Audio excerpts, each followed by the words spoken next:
In today's episode, we're looking at these circus performers whose acts ended horrifically, from a deadly lion routine to a fatal chimpanzee attack. But first, we start in Springfield, where one unsecured gate turned a bear performance into a nightmare. It was October 3rd, 2016, at the Midwestern Civic Arena in Springfield, a matinee under a big-top setup where the floor glowed with taped boundaries and hazard stripes. The center ring had padded rails with a marked hot zone where only handlers were allowed. At stage left, a two-gate sally port formed the Bears' entry corridor, with shield boards lined beside it and a recovery chute waiting upstage. The sound system pulsed during pre-show checks, and a faint tang of kerosene from earlier pyro lingered despite dousing. Rachel Donovan, 24, the younger trainer leading the routine, reviewed marks with a target stick and a glove treated with fish oil from reward training. She had joined the tour 8 months prior after completing her certification at a wildlife facility in Colorado, drawn by the precision required in live performance. Mikhail, 54, the senior handler, managed the outer gate and shield line with the methodical approach of 2 decades in the business. Clive, the ringmaster, watched a panel with a stage-clear light from his position at the prompt corner.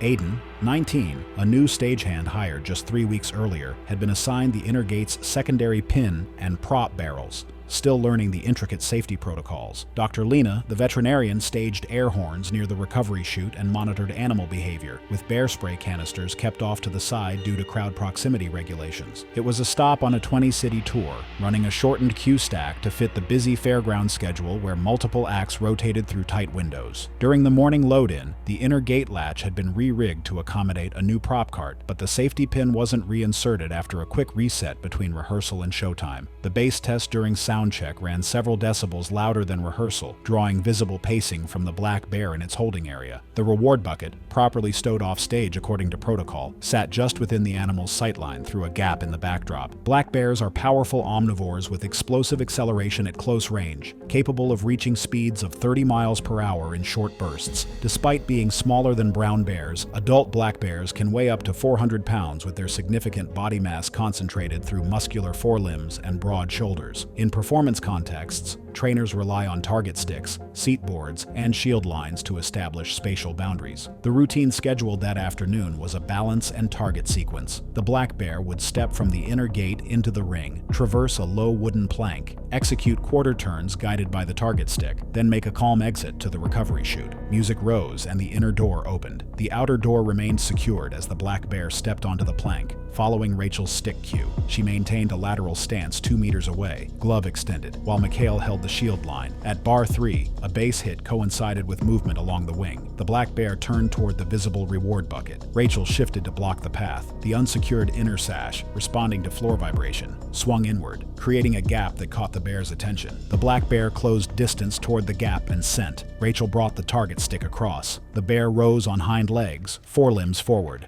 Contact occurred at Rachel's chest and shoulder, driving her onto the mat. She landed with the bear's thorax pinning her. The forelimbs pressed across the clavicle. The bear's weight concentrated downward. Mikhail advanced with a seat board. Shield carriers closed. Air horns sounded. The black bear maintained pressure, claws anchoring at the shoulder while chest mass compressed the sternum. Barrier poles slid in at the bear's shoulders. The black bear's forelimbs adjusted, raking the upper torso as the board met its chest. The motion produced blunt trauma as Rachel's thorax took the load and her neck extended. The compressive force impeded chest expansion, while shear along the neck produced critical injury. The bear tracked to the horn sound. The seat board leveraged the animal up. Shield carriers advanced, and Mikhail angled poles to funnel toward the corridor. The recovery chute opened. The black bear turned, responding to the shield line. As it stepped off Rachel, hindquarters brushed her abdomen, adding final compression. The bear entered the chute, doors secured. Silence dropped except for the sound system hum. Medics crossed the rail. Rachel exhibited absent respirations and no movement. Examination identified severe blunt trauma to the upper torso with airway and cervical disruption. Ventilatory support and resuscitation protocols were initiated, but the extent of internal injuries proved insurmountable. Despite sustained efforts, she was pronounced deceased on site 23 minutes after initial contact. Operations ceased for internal review. The company suspended animal segments pending inspection of Sallyport hardware and sound queue level review. The unsecured latch and visible reward bucket were flagged as causes, with the base hit as trigger. Management prepared reports for oversight bodies. Public reaction focused on live animal performance risks and the need for stricter protected contact protocols. Colleagues remembered Rachel as a diligent trainer committed to animal welfare. A memorial photograph stood by the tunnel for the evening crew call. The spotlight shifts from a bear routine to a big cat act, where sequencing depends on precise staging around a retired flame hoop. Before that, recall Evan Whitaker's comedy bit with a single coupler failure. Now Grant Holloway guides a lion into center ring.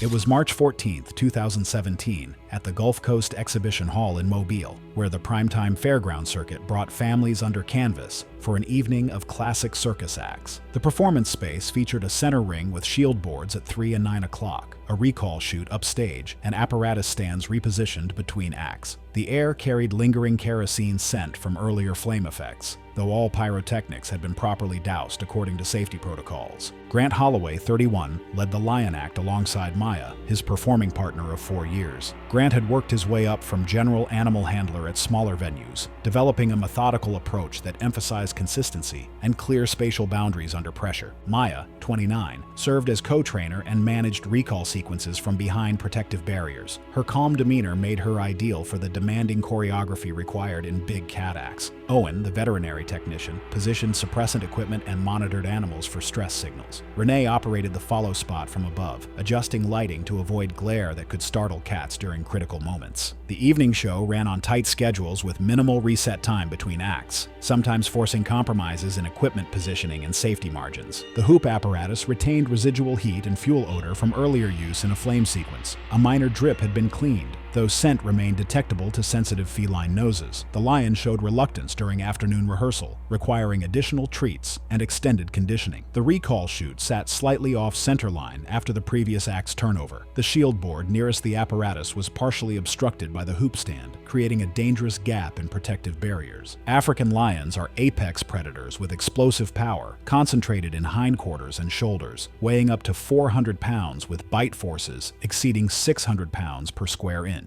Their hunting instincts remain intact despite years of training, responding to movement, scent, and spatial pressure in ways that can shift rapidly. The routine featured a classic hoop sequence where the lion would approach the apparatus, pause for positioning, then move through on command before exiting to the recall chute for rewards. Music began, and Grant entered with the lion on lead, moving toward the hoop with practiced steps. The lion approached but hesitated at the threshold, detecting kerosene odor and heat shimmer rising from metal. Grant shortened the lead and stepped closer to encourage movement, following standard protocol for reluctant animals. The lion diverted from the apparatus, turning toward Grant as the nearest pressure source. Maya deployed the recall target from behind her shield, but the misaligned chute created confusion in spatial orientation. Grant advanced one step and tightened the lead, entering the lion's immediate strike range. The lion redirected attention from hoop to trainer, closing distance with fluid acceleration. Contact occurred as the lion's shoulder struck Grant's torso, driving him backward onto the mat. The lion established dominance, anchoring at Grant's upper body with powerful forelimbs, while jaws sought purchase at neck and chest. Claws extended through clothing, creating multiple puncture wounds across shoulders and arms. The lion's jaws clamped on Grant's neck, applying crushing pressure to the carotid artery and surrounding structures. Maya intensified recall signals, but the lion maintained position over the fallen trainer. Owen activated suppressants while shield lines began closing from both sides. The lion adjusted grip, jaw muscles compressing vital neck structures while forelimbs continued raking chest and shoulders. Crushing force on carotid and jugular severely compromised blood flow to the brain, while tracheal damage impeded respiratory function. Grant's body went limp as vascular compression and airway obstruction took effect. Shield carriers reached the animal and began creating space. Barrier poles leveraged the lion's shoulders away from Grant's prone form. The animal released grip and stepped back as handlers interposed barriers. Maya's recall target finally drew attention, and the lion moved toward the chute with handler guidance using poles and shields. The gate secured, ending immediate threat. Medical personnel entered immediately. Grant showed no respiratory effort or response to stimuli. Examination revealed severe neck trauma, including crushing injuries to carotid artery, jugular vein, and trachea. Multiple chest and shoulder punctures caused significant blood loss. Extended compression of vital structures resulted in irreversible damage. Advanced life support was initiated but proved insufficient. Grant was pronounced deceased after 37 minutes of intensive resuscitation. The show suspended immediately and venue cleared cleared in orderly fashion. Management reviewed equipment positioning, animal behavior indicators, and handler protocols during reluctant sequences. The obstructed shield board and misaligned chute were contributing factors, along with residual scent and heat. All restraint equipment tested within normal parameters. The lion showed no illness or abnormal behavior in subsequent veterinary evaluation. Public reaction focused on live animal performance risks and calls for enhanced safety measures. Industry representatives emphasized incident rarity while acknowledging need for continuous protocol improvements. Grant's family acknowledged his passion for training and commitment to animal welfare. Memorial services were held in his hometown, with colleagues remembering his methodical approach and dedication to his craft. While Grant Holloway's tragedy unfolded during a classic hoop routine, Lindsay Porter would face danger during seemingly routine equipment change when precise timing and spatial awareness became matters of life and death. It was July 22,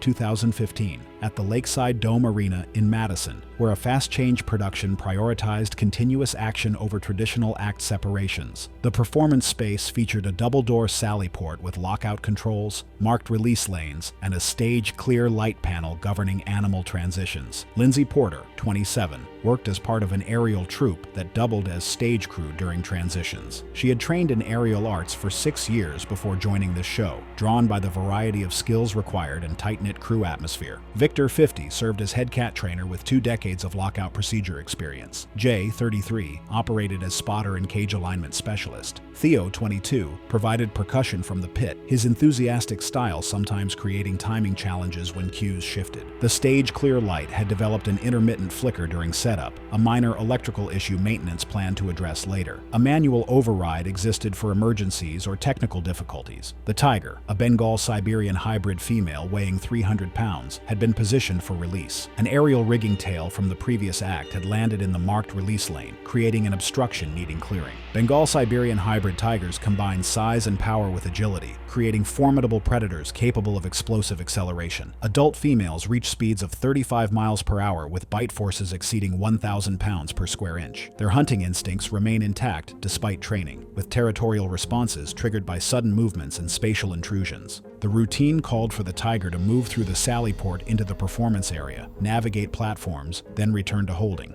The lockout system prevented door actuation until stage clear confirmed no personnel in the release zone. However, the flickering light created uncertainty, and manual override provided backup when time constraints demanded action. Music swelled as aerial strike continued, while Tiger transport aligned with the sally port. Victor monitored the panel as Jay confirmed positioning. The light flickered intermittently. Lindsay moved into the release lane to retrieve the rigging tail blocking the Tiger's path. Victor used manual override rather than delay the sequence. The inner door unlatched as the Tiger stepped into the corridor. Lindsay bent to gather rigging just as the outer door opened.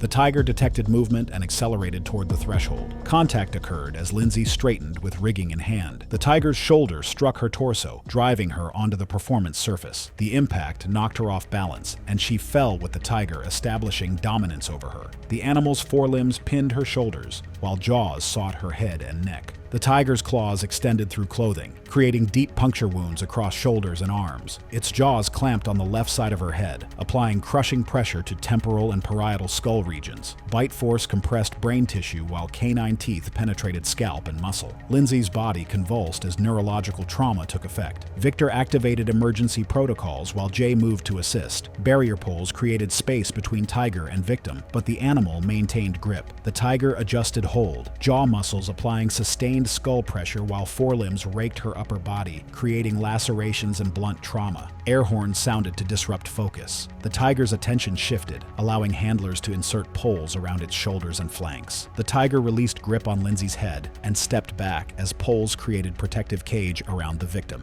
Handlers guided the Tiger back, using coordinated pressure from multiple poles. The animal moved into the corridor and both doors secured, ending immediate threat. The lockout system re-engaged once the Tiger cleared the zone. Medical personnel entered within seconds. Lindsay exhibited severe head and skull trauma, with multiple puncture wounds and crushing injuries to the temporal region. Neurological assessment revealed absent responses, indicating significant brain trauma. Multiple lacerations caused substantial blood loss during the encounter. Advanced trauma protocols were initiated, including airway management and fluid resuscitation. However, cranial injuries and brain trauma proved fatal. Lindsay was pronounced deceased ceased after 42 minutes of medical intervention. The production suspended and venue evacuated. Management investigated the lockout malfunction, override procedures, and personnel protocols. The flickering light was a contributing factor, along with rigging debris and the override decision under time pressure. All systems functioned within parameters, aside from the electrical issue. The Tiger showed no abnormal behavior in veterinary evaluation. Oversight bodies reviewed the incident for safety protocol improvements. Public reaction focused on risks in fast-change productions combining animals with complex staging. Lindsay's family acknowledged her passion for aerial arts and touring collaboration. Colleagues remembered her as a skilled performer embracing multi-role challenges. The spotlight now turns from the aerial rigging catastrophe that claimed Lindsay Porter to a completely different arena of risk. In the humid world of reptile exhibitions, Wesley Kane would soon discover that even the most experienced handlers can fall victim to a moment's lapse in an environment where ancient predators lie in wait. It was November 9th, 2018, at the Tri-County Fair Pavilion in Ocala, where the humid Florida evening brought families to witness sideshow demonstrations under canvas. The performance area consisted of a raised wooden platform with painted plywood flooring dampened by an earlier water act, creating slick conditions. Wesley Kane, 35, led the reptile demonstration as part of a county fair circuit featuring multiple short sets. He had spent 12 years working with alligators, starting as an assistant before developing his own educational program combining entertainment with conservation messaging. Harriet, 41, served as master of ceremonies, using charismatic presentation to maintain engagement while monitoring timing. Cole, 46, worked as primary wrangler, controlling the alligator's tail and hindquarters. Rosa, 34, served as on-site EMT, positioned behind the backdrop with equipment and radio contact to emergency services. The evening's schedule created time pressure that sometimes forced shortcuts in safety protocols. The platform showed moisture from the previous act, creating slippery surfaces not properly dried between performances. Fresh restraint tape had not been applied during reset, leaving adhesive integrity questionable after extended humid use. Positioning marks had been misaligned during turnover, shifting Wesley's kneel position closer to the strike zone. A top jaw rope serving as backup restraint had been loosely secured, creating potential slack. American alligators are apex predators unchanged for millions of years, possessing bite forces exceeding 3,000 pounds per square inch. Their explosive strike speed reaches 25 miles per hour from stationary positions, with powerful neck muscles generating tremendous rotational force. Despite sluggish appearance, alligators execute lightning-fast lunges when targets enter strike radius, remaining motionless until delivering devastating attacks with minimal warning. The demonstration called for Wesley to position beside the alligator's head while Cole controlled the tail. The mouth would be secured with tape and top jaw rope, allowing Wesley to demonstrate jaw power by lifting the chin. The routine required precise positioning to maintain safety while creating audience-expected danger illusion. Wesley approached from the side, moving slowly to avoid triggering responses. Cole took tail position, establishing hindquarter control. The alligator remained motionless as Wesley knelt beside its head, following the misaligned mark placing him closer to the strike zone than intended. The top jaw rope developed slack during positioning, reducing backup restraint effectiveness. Wesley demonstrated chin lift technique, raising the head to show teeth and explain crushing power. Tape restraint began loosening as humidity and handling compromised adhesive bond. As Wesley shifted weight on the slick platform, reduced traction and misaligned positioning brought him within immediate strike radius. Loosening tape allowed slight jaw movement the alligator detected as opportunity. Prehistoric instincts triggered explosive lunge toward the nearest target. The alligator's jaws clamped Wesley's left forearm with tremendous force, conical teeth penetrating skin, muscle, and tissue. Bite force compressed bones and severed vessels while the animal began its death roll, rotational movement designed to disorient prey and cause maximum damage. Wesley was yanked sideways as powerful neck muscles initiated rolling motion. Cole attempted control by applying tail pressure and inserting a bite stick, but the grip remained secure. Rolling continued with Wesley pulled across the wet platform. His head struck the metal stage rail with tremendous force as rotation dragged him across the performance area. The skull rail impact produced immediate catastrophic cranial trauma. Blunt force and rotational stress created multiple fracture lines across temporal and parietal bones. Brain tissue was compressed and damaged while cervical vertebrae suffered extreme rotational and compression forces. Cole and crew worked to separate Wesley using pry bars and bite sticks. The jaws were eventually forced open, releasing the mangled forearm. However, damage from bite, death death roll and head impact proved fatal. Wesley showed no movement or respiratory effort following trauma. Rosa initiated advanced life support, including airway management and spinal immobilization. County emergency services continued resuscitation, but cranial and cervical injuries made recovery impossible. Wesley was pronounced deceased after extensive intervention failed. The fair suspended animal demonstrations pending investigation into safety protocols and equipment failures. Officials examined restraint systems, platform conditions, and positioning procedures. Degraded tape, slack rope, wet flooring, and misaligned marks were identified as multiple system failures creating attack conditions. The alligator showed no illness or abnormal behavior, responding normally to standard handling during evaluation. Actions were consistent with natural predatory responses when restraints failed and prey entered strike zone. Management implemented immediate protocol changes, including mandatory equipment inspections. Public reaction focused on close contact demonstration dangers and county fair safety adequacy. Wesley's family acknowledged his wildlife education dedication and belief in connecting people with nature. Colleagues remembered him as a careful professional who understood risks but believed in educational value. The final case moves from humid reptile handling to controlled primate entertainment, where intelligence and unpredictability create different risk categories. While Wesley Kane faced ancient alligator power, Evan Whitaker would discover that primate performances can turn deadly when equipment fails. It was May 5, 2016, at the Riverfront Big Top in Chattanooga, where families gathered for classic circus entertainment. Evan Whitaker, 42, performed as part of a comic duo incorporating live animal interactions, a popular pre-intermission act. He had worked in circus entertainment for 15 years, specializing in clown work requiring animal interaction. The routine featured a subadult male chimpanzee weighing 90 pounds, showing increasing strength and territorial behavior. The act used a rated restraint leash attached to a decorative coupler connecting to the animal's harness. Gretel, 58, served as primary primate trainer with 3 decades of experience. Ike, 36, worked as stage manager coordinating props. Sal, 39, provided security with a catch pole positioned near the entrance. The decorative coupler showed visible wear, scheduled for replacement after the run. The chimp had received reduced morning feeding to increase food motivation. The treat pouch remained visible on Evan's costume during reset, contrary to protocol.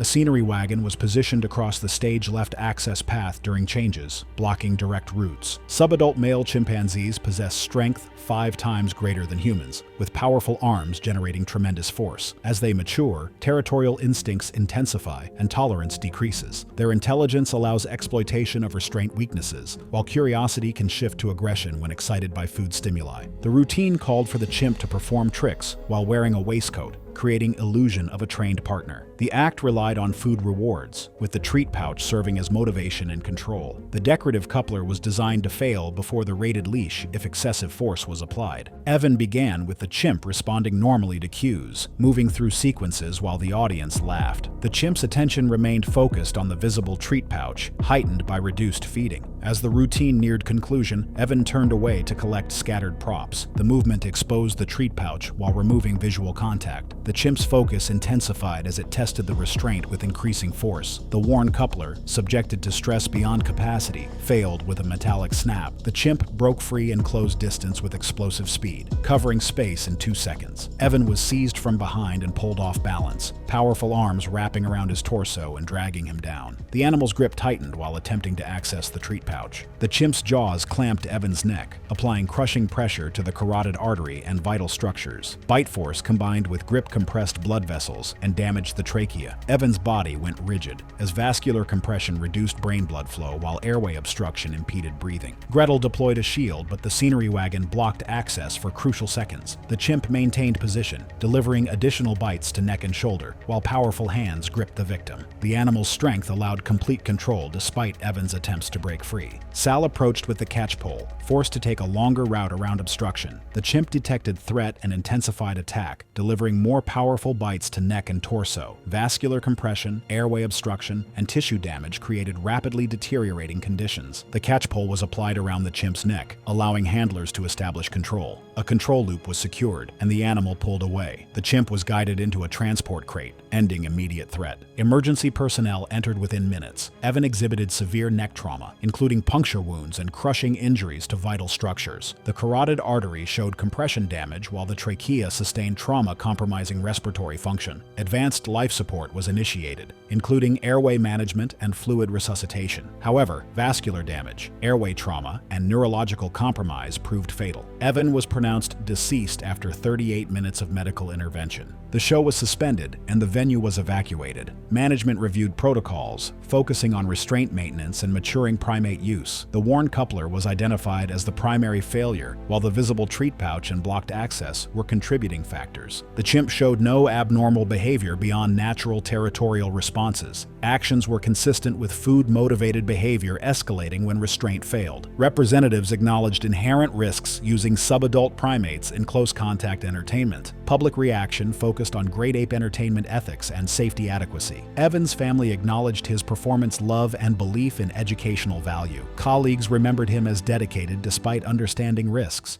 Thanks for watching. Want to watch more? Click on your screen now.